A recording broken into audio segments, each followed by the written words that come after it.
The most important meal of the day, second breakfast. Hi, everybody. Welcome back to another Second Breakfast podcast. I'm Andy Roth, Yes! alongside Phil Duvall. Hello, Phil. I Oh barely my remember gosh. what you look like. It's been a long time. It's been a long I have- been a long time. I mean, I have 2 more chins since the last time we spoke, so it's not shocking that I look different. Phil, but you have huge news. You have huge It's true. news. It's true. Something amazing has happened since the last time we talked. Yes. When you go on Facebook now, did you notice that when you scroll down over videos that people have posted, the videos just started playing? They just start playing. I know. It's unbelievable. It's kind of like a Harry Potter thing, and it freaks me out. I'm like, I didn't press play. I didn't Right. stop No, totally. freaking moving. Please stop moving. Right. That was probably really the most significant thing. The second most significant thing that happened to me since last time we talked was that I finally saw Inside Llewyn Davis. Yep. And like a distant third was that I had a child. Right. Right. My wife had a baby. My wife had a baby boy. We're pretty happy about the fact that I'm a father of now a daughter and a son, and my life is full to the brim or something like that. And As I understand it, at least from the Jewish perspective, you have now fulfilled the commandment to be fruitful and multiply. it's a mitzvah. Because Really? one of each is what's I have- necessary. Yes. I have proven my mettle, as it were. I am sorely lacking. I am neither fruitful or multiplying. I'm really excited though, because now that I have a boy, I can finally I finally have an heir. I can give everything to somebody, because I wouldn't have done that for a girl. Right?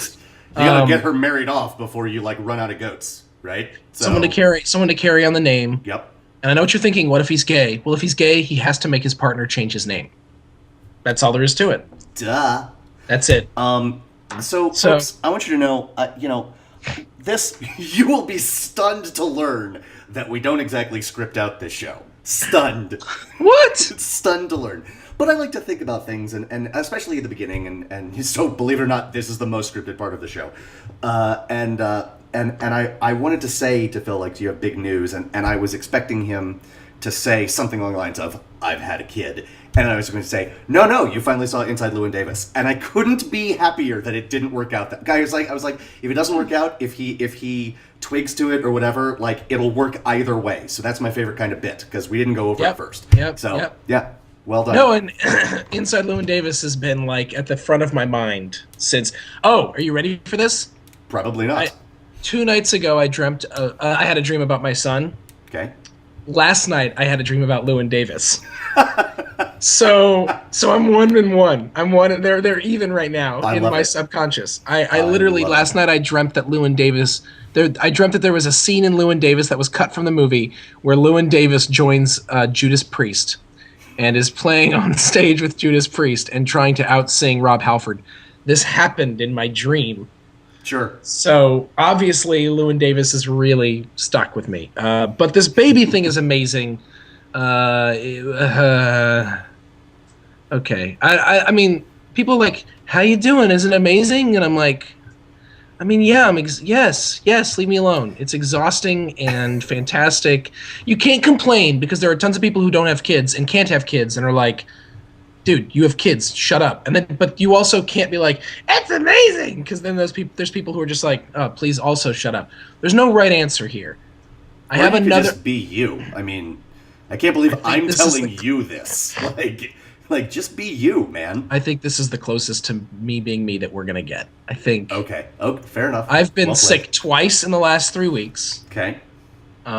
Christmas is a-coming, because today's Christmas Eve. It's a pretty busy day.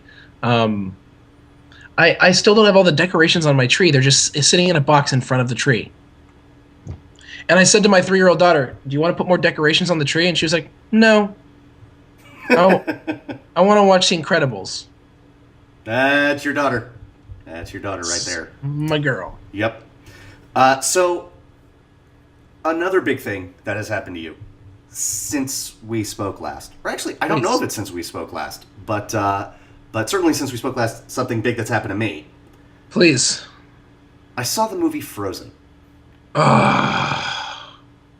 It's... Andy, my heart is full. my mine too. My heart is full. It is is, and I have said this to people. I have said to people, it is a return to, certainly for people in our age bracket, where when we were kids, Disney was just killing it time after time, and even the ones that don't really hold up, Lion King, Lion King, Simba. You okay there, buddy? Yeah, it's fine. It's the circle of life. No big deal. Yeah, no, NBD. Hakuna Matata. Hakuna Matata. We had a friend in college who I'll never forget. This one time, we were in the bathroom, and he started drinking his drink and peeing at the same time, and he goes, "Look, circle of life." When we're done, you're telling me who this is. I will. Okay. I will tell you. You will not be shocked. I'm already not shocked. I think I know who it is, and I'm already not shocked. I have two guesses. Yeah. So even the ones that don't hold up, like The Lion King, and if you're angry right now, watch that movie, but don't watch the Circle of Life scene, and then talk to me. All right. So. Yes. But as a kid, I loved it. Right. So like for kids movies, every time out of the park they killed it, I even enjoyed, they weren't great movies and even recognized it then, but like sort of as I later teenage years, like the things like Tarzan and Hercules, and they were enjoyable to watch, and they were big hits. I mean, I grew up on The Rescuers. Yep. And I mean, that movie mattered to me. It was one of the first really scary things that I could watch. I mean, Disney introduces you to fear. Disney introduces you to loss. The other thing I will say about what you're saying is you're naming movies that came out in our lifetime, but the reality is for us growing up that Beauty and the Beast was coming out, and Little Mermaid and The Rescuers, but at the same time we had the backlog and those big puffy white video cassettes. Right? It made that sound when you opened it. Yep. Like people who are not our generation, you don't know how amazing that is. And it's like, in our day. No, it was just a really imagine there's something special about the way that they would imagine right now if you buy Blu-rays, which I do. Disney Blu-rays aren't categorically different structure, the case, right. The case, Disney the container VHS than other Blueys. Disney VHS made a point of being like different. We're not going to fit in your shelf. Like you're going to have to find a special place for us. That's right. We're made of something different, and they would release these. And also, they were a holdout, right? They didn't when everybody jumped on the bandwagon. Disney was a couple years behind, and so things like Snow White and Bambi and Pinocchio and even with their live action movies, but like Mary Poppins, but certainly with their animated classics, you just couldn't get them for a while. And then they would re-release them in the theaters. I saw Snow White for the first time in the theater. That's awesome. Because they released it in 87 or 88, something around there. Maybe it was a little later, but either way, that was my introduction to Snow White. I saw it in the theater twice, and they had a whole McDonald's promo with it. They acted like it was a Disney release. Yeah. And so we grew up on the greats, because you grew up on. We had that sort of renaissance where it was Beauty and the Beast and Little Mermaid and Aladdin, but at the same time, and you had the lesser ones like Rescuers and Oliver and Company, but at the same time we just had Robin Hood and Fantasia and Snow White and Pinocchio and Cinderella and Sleeping Beauty floating around the periphery of our conscience as Dumbo. Kids. Yes. Right. And really Disney movies, Disney musicals. Really, and even if you think Lion King was amazing, they just fell off the table after that. Yeah. And I mean quick. It was a precipitous drop. Yep. And we have and it seems to me that Disney has been trying to find its footing in the animation market ever since. And it was, I don't know if this is a coincidence or what, but it was at the same time as Pixar was ascending. As well as, and I'm not, you know this, I'm not in love with most of their movies, but as well as DreamWorks. Disney was the only game in town, and that doesn't mean that they're automatically good, but here's what it means. It's like expansion in sports. You got to be better to get a job, right? Yeah. So everyone who was good was at Disney. Right. No, Period. totally. And there, Right. there were always, even when we were growing up, there were outliers. There were things like Secret of Nim and Right. An American Tale. Right. Don Bluth had a little bit of a moment, and then DreamWorks showed up and God, made Secret Prince of of Nim. Egypt. Ooh. Secret of Nim and An American Tale are just stone cold classics. Agreed.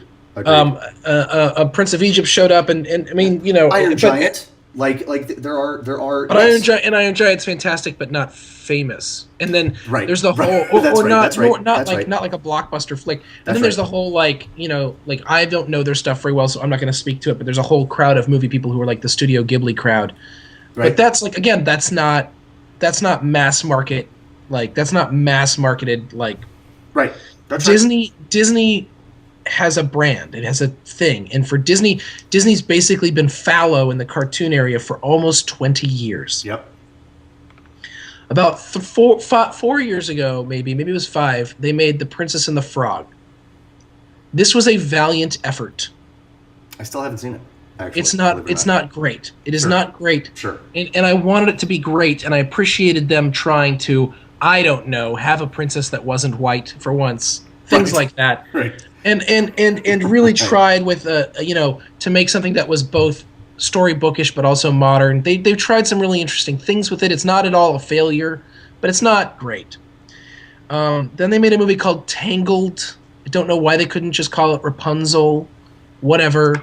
I thought this was a very good movie, not a great movie. Still I didn't couldn't see it. I tell you want one to of- see it. I do want to see it. couldn't tell you one of the songs that they sung in this movie, but it is Okay. quite enjoyable to watch. Alrighty. Then last year Disney Animation made my third favorite movie of the year, maybe my second now. It's probably come up to second with Wreck-It Ralph. But Wreck-It Ralph is not a musical. Right. Cut to 2013. Picture this. A young and jaded Philip Duvall sitting in the movie theater, seeing a preview for a film called Frozen.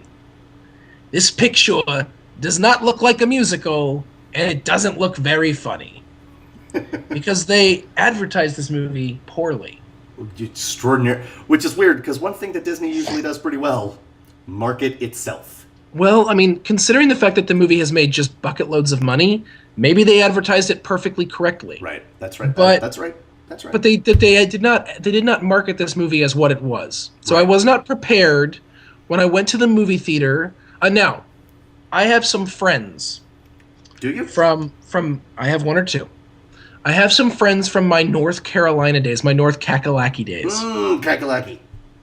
who I've never met their family, but these are sisters who have another sister, in fact, I believe, who is the wife of the husband and wife team that wrote the music for a Broadway musical called Avenue Q.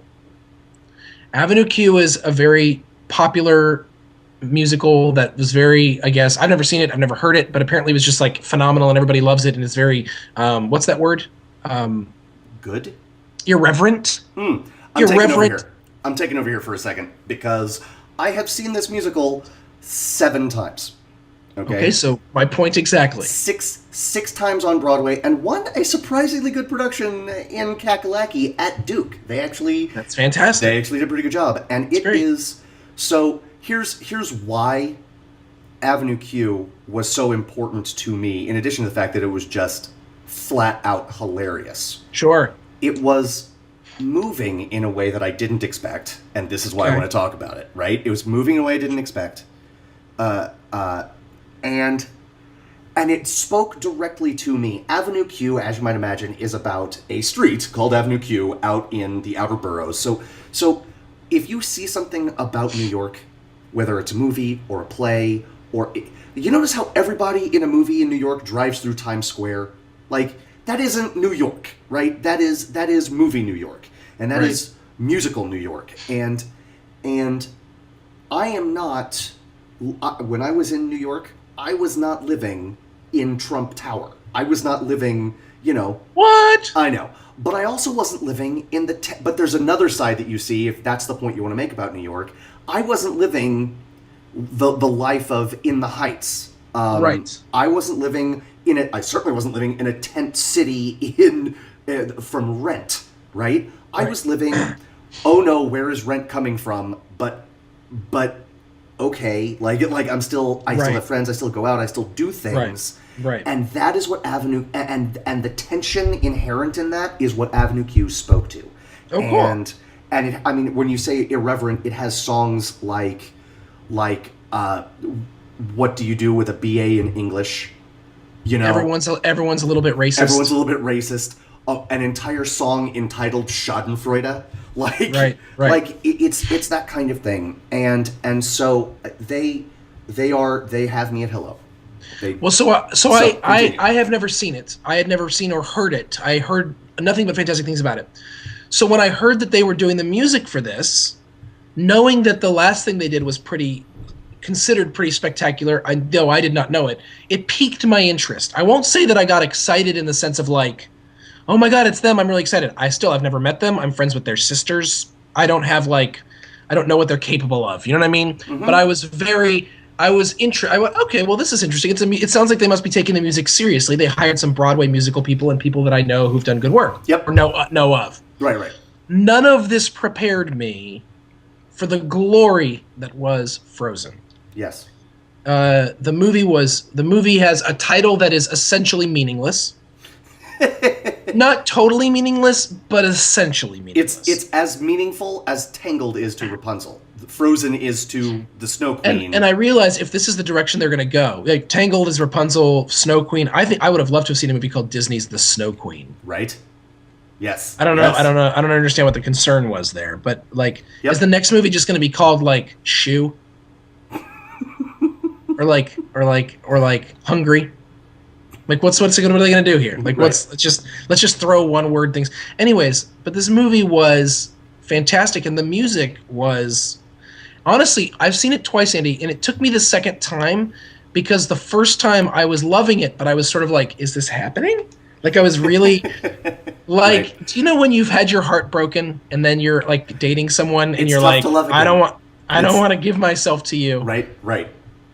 And then the second time, you know, it's like, okay, like the second time you had me at hello, really. You're I right. mean, Yes. the second time I was a blubbering, crying mess from the second song. Nice. We don't need to talk a lot about this, but I want to say this. I have seen it both in 2D and in 3D. Okay. It is great either way. Either way. The 3D in the scene where she is I threw out, but the 3D in the scene where she is creating the castle. Oh boy. Is like, it is mind blowing. It is just, you're just like, oh, holy cow. And also, there's a short before the movie Yeah. that Maybe my least favorite Disney short that I've ever seen. I think I will go this far and say I actually hated. Hate. And I got really close to hating it. does not work in 2D. Doesn't work in 2D. Well, yeah. it worked for a 3-year-old in 2D because my daughter was watching it, and when Mickey broke out of the screen and was in front of the screen, Right? my daughter stood up and went, "Hi, Mickey," Awesome. and I was like, "No, honey, that's not a thing." No, you have terrible taste, Paige. I spanked her. I spanked her repeatedly and took her out of and put her in timeout outside of the theater. No, I'm just kidding. For people who don't know me, I didn't do that. He did it. He totally did. I was there. Yeah. Can we talk, like, I mean, I guess, so here's what's funny. Walt Disney might have some sort of connection with Mickey Mouse. Like, might be the most famous character ever. Maybe. I'm not actually sure I've seen 3 Mickey Mouse cartoons. Like, I have, but maybe only 3. I mean, Right. it's so I honestly don't know that I know the sort of like quote-unquote Mickey personality, but he's kind of a jerk. yes. No, he at least, see, the thing is, I watch a lot of Mickey Mouse Clubhouse with my daughter, and he's like the super nicest guy in the world. But think about this. But Mickey has always been kind of a troublemaker, at least early on. Okay. There's the neutered version of him that is on the Disney Channel now. But I mean, like, let's Right. think about it this way. He's got a club. He's got a bunch of friends. but the club is called the Mouseketeers. Yep. He's got a show named after himself. On the Mickey Mouse Clubhouse, his clubhouse is shaped like Mickey Mouse. Okay. And it's and they've got everything's called the Mouseka this, the Mouseka that. Like, the man is a megalomaniac. Like, everything is about him, and it's really obnoxious. Yeah. But I mean, he wasn't always just perfectly pleasant, and I think they tapped into that in this cartoon. But I think you point something out that's really interesting, Andy. Have you ever seen a Hello Kitty cartoon? I haven't. I confess I haven't. Because they don't exist. Hello Kitty only exists as what you see as the branding. Fascinating. And to some degree, even though Mickey exists as more than that, at this point, right, he essentially exists as the branding. Right. So I guess my point is this, and I totally agree with you. I hate it. I think you're right. I hated it. Like, I hated that short. I guess if this is the Mickey that existed, I don't know how he became popular. like why did people love him enough to make a club? We were a different people. That's fair. Also, you notice he was kind of a jerk, but the guy that he was enemies with was a bigger jerk. And so basically it was just like Mickey was the lesser of two evils. I mean, it's like people talking themselves into a political candidate. It's like, I love Barack Obama. Oh, really? You love him? Just chill out. I know. I love Mitt Romney. Really? You love him? Are we loving these people now? You talk yourself into this because then you're like, well, between these two, I guess this is the person. When you're looking at Mickey and whoever that guy was that was being mean to him and everybody, Brutus you're like, or Bluto, or you're like, Bluto, well, then clearly I love Mickey. Right. Like, what are your options? I guess that's how I feel. Right. And my response to that is taking a nap until Frozen starts. Like, it's amazing because when you think about Wreck-It Ralph, the one before that was that one Paperman, which just like kills me every time. I'll watch that on a rainy day and be like, I mean, I won't feel any better because I'm still sad on rainy days, but I'll feel at least like I'm not alone. Right. You know? Yes. Anyway, can we stop? I love you. Can we stop talking about this because this is the crappy part? Let's talk about Frozen. Let's talk about Frozen. What do you want to say about Frozen, Andy Roth? Because I want to know what you want to say. I want to say that this movie manages to feel of a piece with classic Disney movies, classic Disney princesses, and yet be a totally modern version of the story in terms of like, and I know that this is a buzzword and people might get turned off by this word, but like a feminist and post-feminist world that like these princesses don't need anyone to save them, you know, and these princesses are not, they're not heroes, they're not villains, they're people, and that's actually not something that you get a lot of in a lot of. I want to argue with you only a little bit. Okay, go ahead. I think that they do need people to save them. Okay, but sure, but this is not simply the way, like, the answer is that she found someone to love her. Right. But men save women here, and women save each other, and people save people. In other words, I think this follows with Brave and actually Lilo and Stitch, where the movie is actually not about true love in the sense of actually it is about true love, and that's what's amazing. It's about true love as about being more than just romantic love. Yes. And that is a phenomenal thing. That is a phenomenal thing. You ready for this? You're absolutely right. There is love and there is romantic love in this, but it is actual romantic love based on the personalities of the people involved. So there are a couple of, and I don't want to get into any spoilers. There are a couple of potential romantic relationships for the main character, voiced by Kristen Bell, who is just marvelous. Oh yeah. I looked online to figure out who sang for her, and it turns out it was her. Awesome. Yeah. The two. You ready for this? This analogy? Please. One of them is the Twilight series. Okay. And the other one is the Hunger Games. I have no idea where you're about to go with this. Twilight is, I love this person and this other person and all these people because I'm just a girl and I need a boyfriend. Yeah. Right? And the Yeah. other one is, oh my God, I have these people in my life. Who actually do I fit better with? And who do I and what does it mean for me to be with each of them? And what am I feeling here?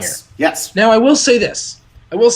For all those people who are like, "Oh, this is finally a realistic exploration of romantic love," because well, let's put it this way: she still has only met 2 men ever, and one of them is her perfect match. So let's not go crazy. In her life. In her Plus- entire life, other than her father and the butlers. Plus a snowman who appears to be male but is not anatomically correct. Right, is not anatomically existing, really. But That's fair. That's fair. Okay. Yes. So. But that being said, the movie is about. I think what I love about this movie is that it is about love, in the truest sense of the word. It is about the fear that comes along with loving. It's about the vulnerability that comes along with loving and what we're Yes. afraid of. It's about what it means for us to be afraid of being loved and to be known for who we are. And it is about what it means to the world and to us when we try both to shut the world out and to let. I mean, there's danger in shutting the world out, and there's danger in letting the world in. Yes. And that's what blows me away about this movie is it manages to be about love in a way that, like, as a Christian minister, as a priest, like I want to tell Christians, like, see this movie so you can understand, so you can watch a movie that has a portrayal of real love, and like in all of its facets, Right. Because Christians always talk about God is love and love is important and blah blah blah blah blah. But then they don't actually have movies that show that. They don't have like narratives and movies and like they don't have like. They're like, oh, just watch a Christian movie. Well, most Christian movies are terrible Well, and Kirk star Cameron Kirk Cameron. is doing amazing things. Well, good for him. You know what? I'll take your word for it. You have not been one who's been known to be a liar in these circles. So I have to go. But I love that about it, and from that, and that's my macro level. But just on a regular level, it's just the thing that I think is really important is we're talking on this macro level. It is a very entertaining movie, and the music, the music is. Here's what I loved about the music, everything. But here's here's the thing about what I loved about that, all of it. But here's the other thing. It was music that was not ashamed to sound like a musical. Yes. Like, they did musical interludes in Wreck-It Ralph, but they were like modern music. Yeah. They did, even Tangled. Tangled was close, but this was just straight up like Broadway musical. Yep. This was a Broadway musical with Animated. Animated. Yes. But in a way not in a way that's like, people are like, oh, well, you can see they're going to take this to Broadway. It's like, that's not the point. The point is, this as a piece is absolutely lovely. And the music is just stunning. And it tells a story. Right. And I mean, do you want to build a snowman? Oh my God. I first of all, that'll get nominated for an Oscar, and then they'll perform Yes. it if they bother to perform the music anymore at the Oscars. The Oscars are such a disaster. But I look forward to live Facebooking it again with you this year. good call. Yeah. The people who only know the song without the context of the movie will not understand how perfectly beautiful this song is. Yes. Yep. How perfectly beautiful it is. Yep. Yes. Perfectly beautiful. My daughter, like the day after the movie, was sitting there and just like started singing the first time in forever. My daughter's not even 3 God. yet. She's not even 3 yet. Now, first of all, she's a genius. But secondly, like, that's how catchy this stuff is. Yeah. It's fantastic. Yes. Fantastic. The cast is great. Idina Menzel just kills it as Elsa. Kills it. The song she sings, Let It Go. oh, Yeah, where she's building the. Yeah. it's the most cathartic. Okay, did you hear that? There's an alarm going on in my house. It was the most cathartic, like one of the most cathartic musical pieces I've ever seen. Yep. Like, and legitimately, like, you felt like, and again, the best part was it was not the end, it was the middle. It was like this, her freedom Yes. is very adolescent, because she's exploring her freedom by building an ice castle around herself. Yes. and freezing the entire world. But in her mind, all she can recognize is she's finally free. Right. I don't have to keep a lid on anything anymore. And like this, so adolescent because her freedom is a disaster. That's What right. she considers, That's right. but it's so essential to her character. She's not a bad guy. Like, there's no villain in this movie. Well, that's not true. There are, but there's no villain in even the bad guy doesn't. It's not like she's not the wicked stepmother, Right. Or Maleficent or something like that. Right. You ready for something that you ready for something that made me cry the second time I saw it, and actually tear up the first time I saw it? Is When she is, I think it's in sort of the tail end of Do You Want to Build a Snowman, where she's like, oh, wait a minute, no, I think it's in the song where she's talking about how the doors are going to be opened, and she's for the first time in forever. For the first time in forever, she's bouncing on the things and like bouncing on like the chaise lounges and stuff, and like aping what's in the pictures. And I realized, and she's doing it perfectly. Like she's incorporating herself or taking the place of a character in the painting perfectly. Right. And I realized, like, it's because that's all she's been able to do. She talks to these paintings. Yep. Because those are her friends. And Those that's are her not friends. something that's not something that's ever gets said in the movie. Ever. That's an example of, you know what that is? That's good filmmaking. Yes, That's good is what that is. storytelling. Yes. It's just very good storytelling. Yes. There's a lot of that in this movie. There's so much. It's just a really well told story. The obnoxious magical sidekick is not obnoxious. is adorable. How is that? How is that? He straddles this line. You know how it is? I've decided how it is. Because okay, Olaf is a creation of pure love. She creates him out of her subconscious, in the moment when she's letting it all out, she creates the thing that she created with her little sister back before there were any problems. Yep. He is a symbol of the love and the relationship that they have. He is created out of thin air by her, and he is a creation not only made out of love, but he is literally made of love. Yes. And so everything about him is loving. And so even when he says something quippy, it is utterly sincere. Yes. And so while I was a person who, and I am a fan of the comic stylings of Eddie Murphy, but I could not stand the movie Shrek, and I could not stand the donkey in Shrek. I could not understand. I couldn't fathom why this character was something that people were enjoying. And there are other things like that where it's like, ooh, it's the sassy sidekick. He's not sassy. Yeah. He is 100% pure love. Yes. Well and said. Josh Gad does a really wonderful job of walking the line of being obnoxious. And I think his performance is underrated in that sense. I agree. I'm beginning to be a fan of Josh Gad. He and strangely Pink were the only watchable parts of Thanks for Sharing. Sure. He was wonderful. He was really good. Good. I want that to be the case. Yeah, he was apparently really good in Book of Mormon, which I can totally believe. And I saw him, ready for this? I saw him well before he hit it big, because he was in the original cast of it was a Broadway show, but it was not like Sweeney Todd or Beauty and the Beast or The Lion King. It was a Broadway show called the 25th Annual Putnam County Spelling Bee.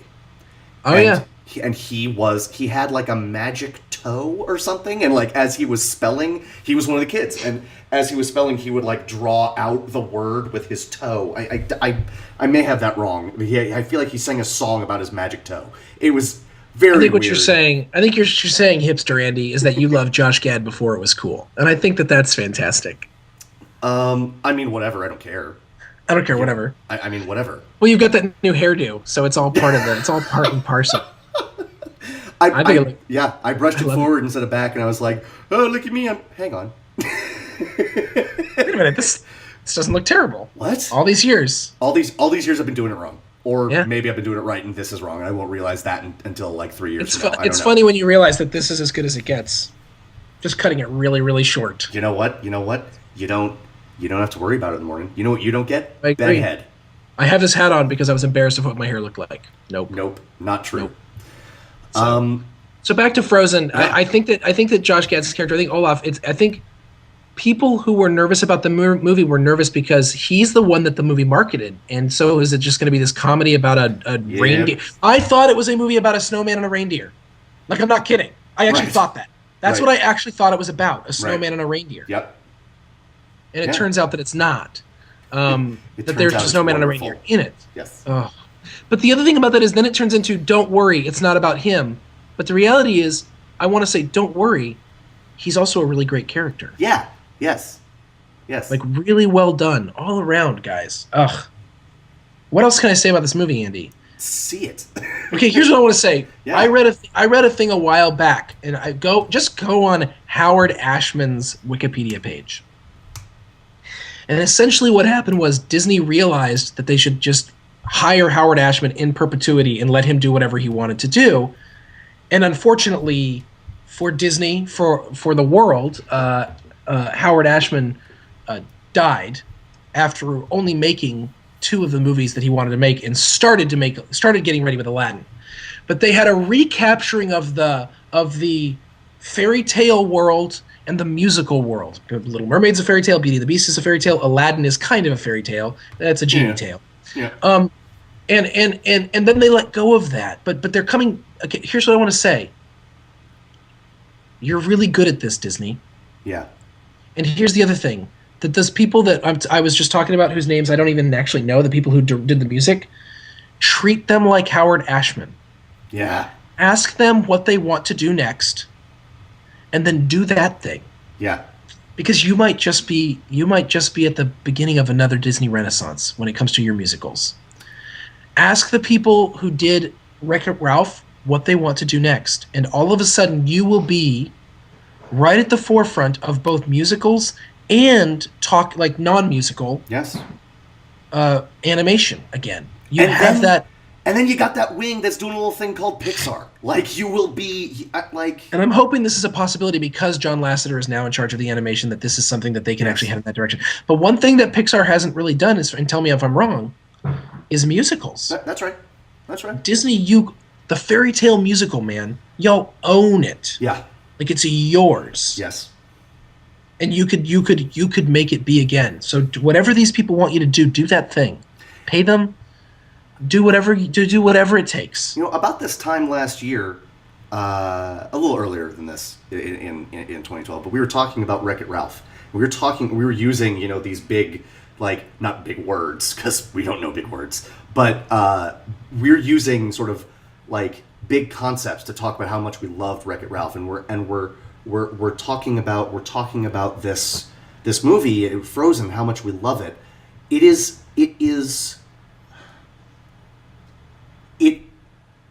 So you might say to yourself, like, okay, Wreck-It Ralph is a movie about video games. First off, shut up. Second, so why would I listen to this? Like maybe it's a good movie, but is it really the possible beginning of a new Disney Renaissance? And that is, my only response to that is, see the movie, because I know you haven't. Right. If you are See the thinking movie. that, I know you haven't, because it is But glorious. and here's one other thing I want to say about this beginning of the Disney Renaissance thing, and about the storytellers and the musicians who made this movie, which is that I have said that it is as good as Little Mermaid. I have not said it is as good as Beauty and the Beast, which is to me still the standard. Okay. But here's what I want to say about that. When I watched this movie, I couldn't help shaking the feeling that these people have not made their masterpiece yet. Yep.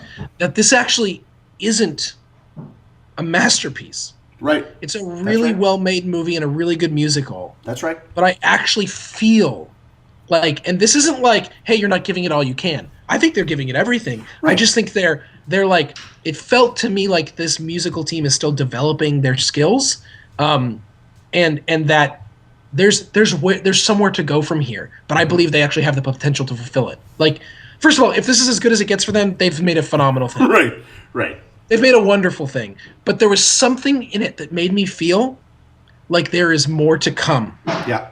And that it will somehow be better. That that this is the beginning of a Disney thing, a Disney Renaissance, not a good movie in the midst of whatever. I mean, I think this is the beginning. I hope so. And that's a cool feeling, to feel like someone's at the beginning of something. So anyway, I don't really see the movie. I'm done talking about Frozen for now. Yeah, let's see the movie. I've seen it twice. Couldn't be happier with the decision either time. Yeah, that's all I got. So the second time I took my daughter, just the two of us. The first time I went with a group of people, and the second time it was the first time just the two of us had gone to the movies. You're doing it right. Someone was like, it was actually really funny. Someone was like, "Did she ever have to go to the bathroom?" And I was like, "No, but I did." And I had to be like, come on, Paige, we're going to the bathroom. And she was like, "I don't have to go to the bathroom." I was like, "Doesn't matter. Come on, let's go." She's like, "I don't have to go." She didn't want to leave the theater. And then once we got out of the theater, she didn't realize that the movie was still playing. So she was like, "Let's go to this. Let's go to this." I was like, "No, we're going back in." And she's like, "What? No, we're going to go do this. We're going to do this." And then we walked back in and she was like, transfixed. Amazing. Awesome. So anyways. So we got a couple of mailbag questions. Very excited. Thank God. I missed the mailbag. Mailbag. First one. From across the pond. Wow. The pond. From our friend in the UK. What a clever little thing to call the Atlantic Ocean. Indeed. Jay. Hello, Jay. How are you? Hi, Jay. Jay says, "Hi, guys. Loving the podcast." Smiley face. Smiley face. Question.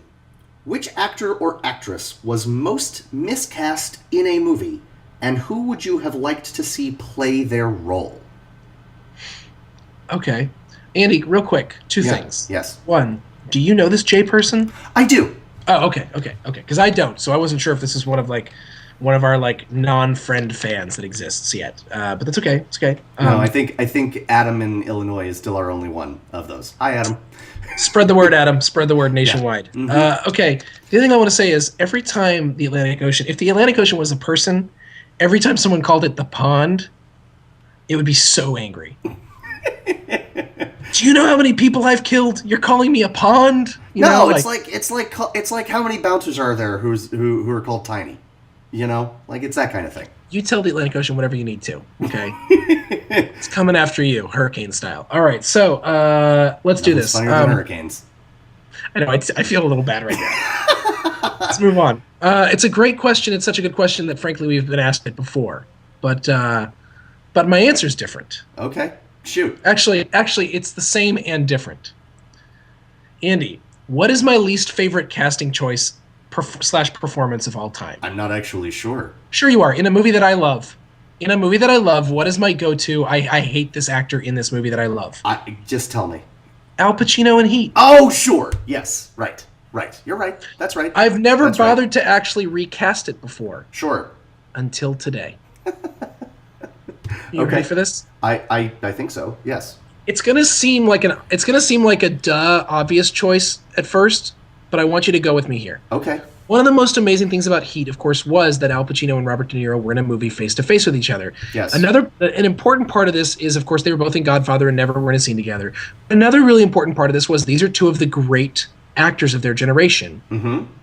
Doing what they do, and it's amazing to see them together. And it needed to be, for the sake of the grandeur of this movie, it needed to be two actors, not only with that level of ability, but that level of reputation. So who could replace Al Pacino in Heat? Jack Nicholson. I knew you were going to say that. That is awesome. He could play into some of the goofy stuff that Pacino does, but I think would be better at it. Sure. But he also would be... He can play really understated, and even when he's playing understated, there's so much going on with him that you see happening in his eyes, and there's that sort of fear of what's right behind it. I think he would have been an amazing choice for that movie, and I think unquestionably a scene between him and De Niro at a coffee shop would crush your face. That's right. I like it. And this is, I mean, now you think about it, it's 15 years ago. I mean, he'd have been 60. He'd have been on the older end of things, but he could have done it. Yeah. And agreed. That's the movie I want to see. Nice. That's the movie I want to see. I like it. You know, for some reason, for me, when I watched that movie, and Al Pacino's character's dark side is really unconvincing. Okay. Jack Nicholson's wouldn't have been. No, that's true. You know, That's true. So that's my casting. I think I like that it. would have. I think it would have made Heat my favorite movie of all time. I love it. I love that. So I like and it. I'll tell you what. Maybe we would have just thrown in not casting that woman that you can't stand. Also, Diane Venera. Oh God. yeah, just for your sake. I cannot read a line in a convincing way. Yeah, no. I'm Hold sure on. she's a lovely person, Diane. I'm sorry. This is going to mean nothing to you. 11. She said this morning, so. 11 is this morning. Okay, go ahead. We're back. Awesome. This break was brought to you by the number 11. That's Mine. Hairspray. The musical. I already know where you're going with this, and I can't wait. John Travolta Yeah. is just he tries, and he's a talented dude, but it just, and frankly, he has kind of an awesome, if not necessarily realistic, Baltimore accent. But it just, the cross-dressing, it just doesn't work. It just does not work. And you never forget that, like, you're watching a weirdo. Like, you're watching, like, a Scientologist weirdo. Yeah. And so with the caveat that, of course, honestly, who I would love to see, because why not? Young John Travolta. Like the John Travolta from Grease, I think would kill Before that we part. knew. Before Right. we. I think he would kill that part. And this is kind of an obvious answer myself, but obvious doesn't mean it's bad. Harvey Fierstein. He played the part on Broadway. Come on. Like, You ready for it? Are you ready for it? I've never seen the musical. Are you ready for my casting choice for your movie that you've discussed? hit me. Tyler Perry. Get her done. Bringing the whites and the blacks together finally. That's what I'm trying to do. I'm trying to create racial harmony. You hate me so much right now. There aren't words. Have you ever I even hate- seen a Tyler Perry movie, Andy? I want to know. Have you seen a Tyler Perry movie? No. Okay. And I'm not opposed to seeing a Tyler Perry movie. I'm not opposed to seeing Sounds like you are. a Tyler Perry Medea movie. I'm opposed to you trotting him out I'm opposed to you making me the racist one when clearly you are the racist one because you're just playing the race card. No, I am fascinated by the Tyler Perry phenomenon. Phenomenon. There's not more than one. There's not, unless there's another famous Tyler Perry, which I'm not aware of. What I didn't realize, well, that's a whole other subject. We're gonna have to talk about Tyler Perry sometime. Yes. Because I have so many things to say. Have to? Have to? Okay. All right. You know what? Yes, we're a movie podcast, gosh darn it, and we have to talk about Tyler Perry at some point. I want to have that conversation. But Phil, I don't like black people. There, I said it. I know you don't. No, I mean, I know you. Trust me, I know. And that's part of the conversation we're going to have. God. Andy, there is healing in this conversation. How do you get me to these places where I say these things? I blame you for this. It's what I do. Can we move on? Sorry, I was thinking of all sorts of mean things to say. Yes, go ahead. Let's move I on. hate you so much. Okay, next mailbag question from friend of the podcast, Bobby Gottfried. Hello, Bobby. Hey, Bobby Gottfried. We've gotten this question before too, but it's time to revisit it. What is the statute of limitations on spoilers? That is, how long after a movie comes out does the responsibility shift from those who have seen it and must not spoil it to those who haven't seen it because, come on, everyone's seen it by now so we can talk about it. For example, I feel like I can talk about The Sixth Sense at this point. If you haven't seen it or don't know the twist, Bruce Willis is dead. That's me. That's not his email. That's on you now. But when should that shift occur? I look forward to your input. And Phil, congrats on the little one. I'm so mad at you, not Bobby Gottfried. Thank you, Bobby Gottfried. Thank you for the congratulations. He actually sent me a private note that said Mazel Tov. I was very pleased. I had a lot of people say Mazel Tov to me, and I think, as you know, I learned this word, Andy. Mm-hmm. Philo-Semite. It's an actual thing. A philo-Semite. It's the opposite of an anti-Semite. Okay.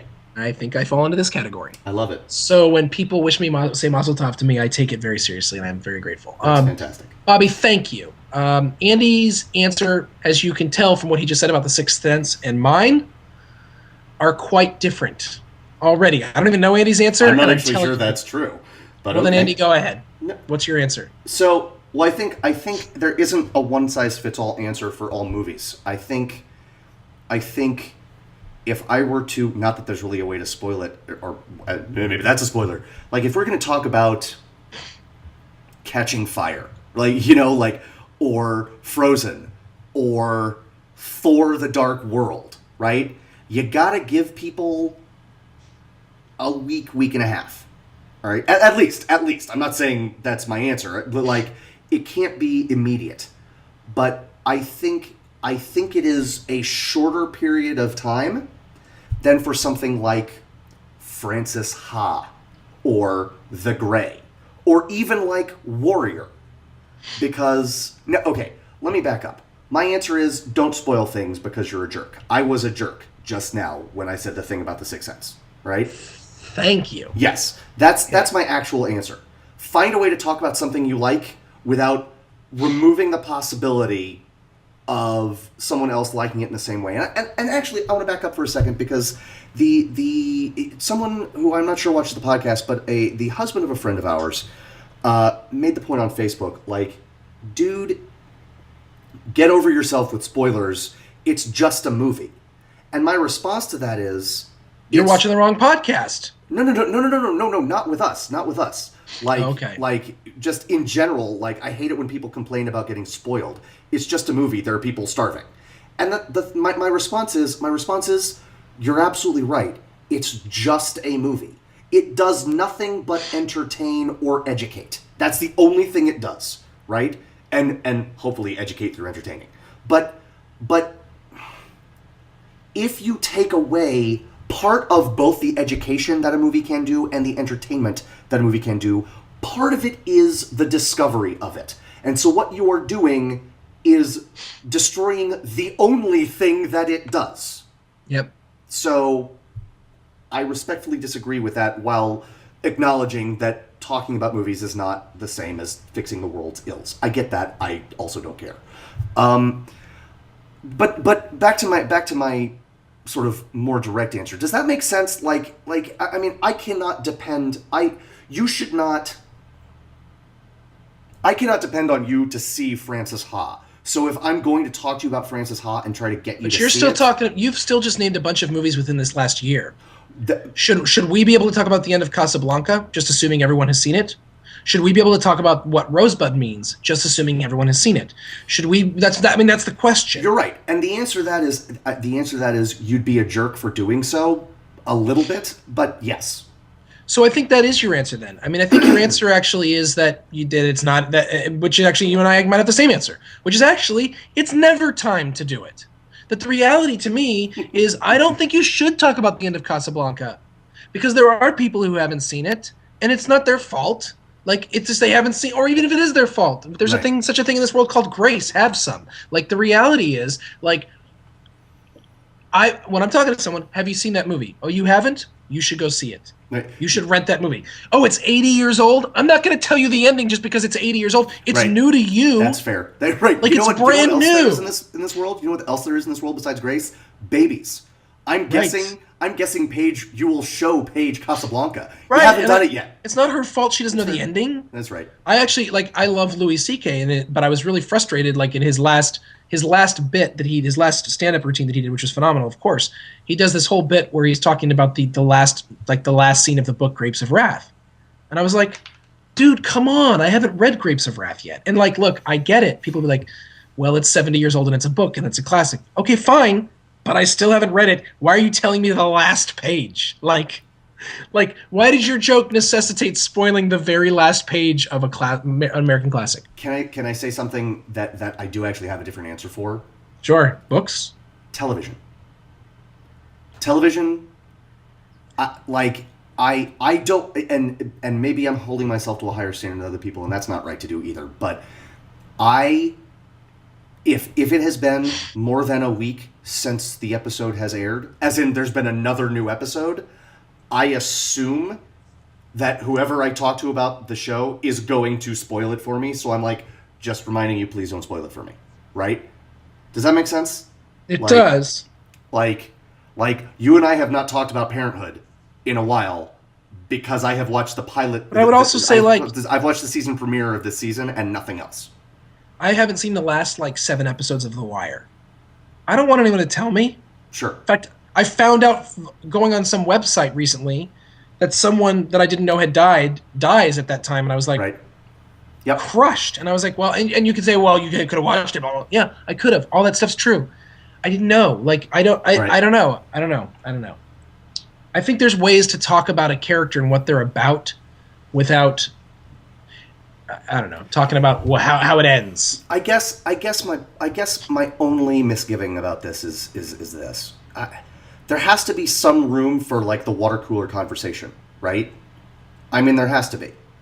But you have the water cooler conversation with someone who's seen it. I mean, I agree. I agree with you. But That's all I'm saying. What if I want some water? Should I be like, la la la la la la la, don't tell me? Go back to work. Nice. We pay you for a reason. Well, to be fair, Okay. That is actually what I do. If I don't- walk past people who are talking about something, I literally stick my fingers in my ear and go la la la la la as I walk past them.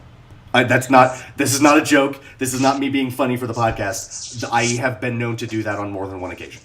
Well, I walk past them and go, get back to work. People are depending on you. Nice. These floors aren't going to clean themselves.